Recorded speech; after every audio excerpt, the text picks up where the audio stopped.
मैले के बनाउँदैछ के बनाउँदैछस् माछा बनाउँदैछ यसले माछा माछा माछा माछा माछा ब्याग त माछा बनाउँदैछ यसले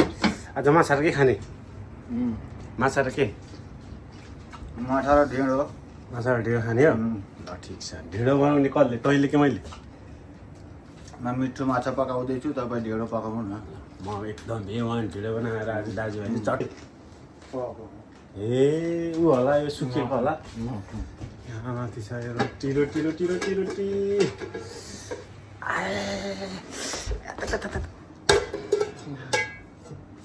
यी रोटी हिजोको रोटी अब चाहिँ टक्क रोटी तताएर खाने हो रोटी तताउँदैछु मैले यसमा यो यहाँ ओभनमा यहाँ चाहिँ रोटी पकाउँदैछु अनि रोटी तताएर खाने हो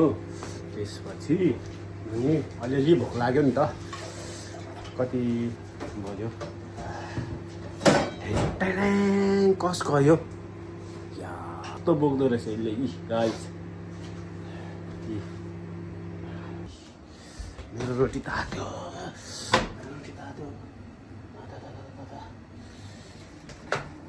म रोटी खान्छु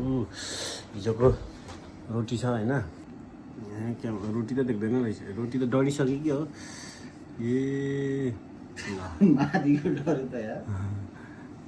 डढिसक्यो त नि मान्छेलाई तताउँदा यार ए तर यो अलिअलि फ्याकेर भए पनि यसलाई खानियो कि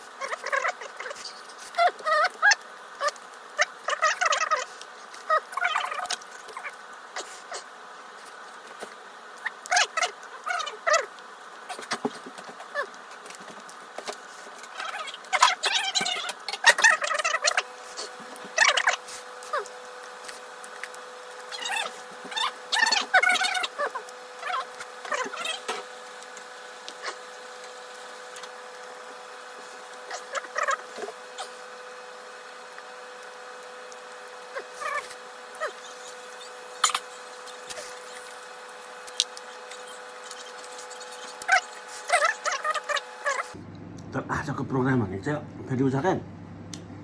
ढिँडो र माछा खाने प्रोग्राम छ क्या आज सिक्रेटमा राम्रो छ साथी यो कुरा यो म धुन्छु होइन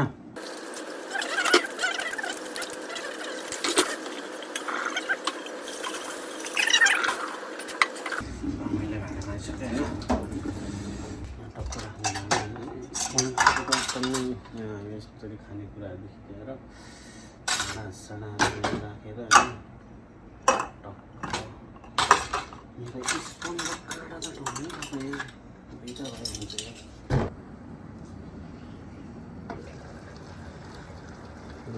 माछा माछा माछा माछा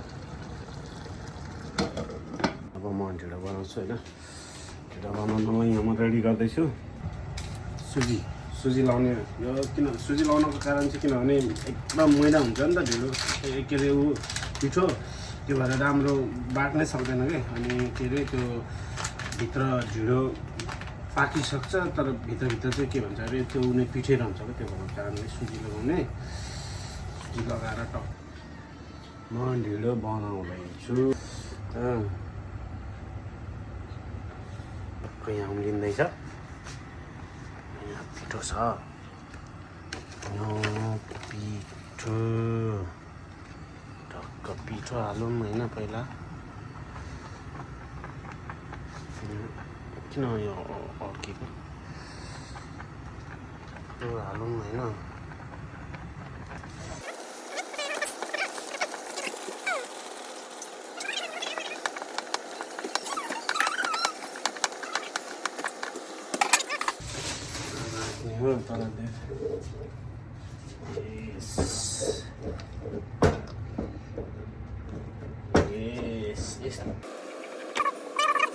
तर आइसकेको छ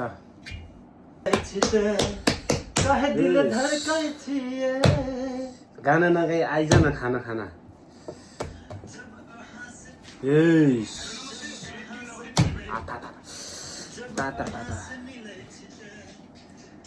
मुला म चाहिँ ढेँडो खानु सुरु गरेँ।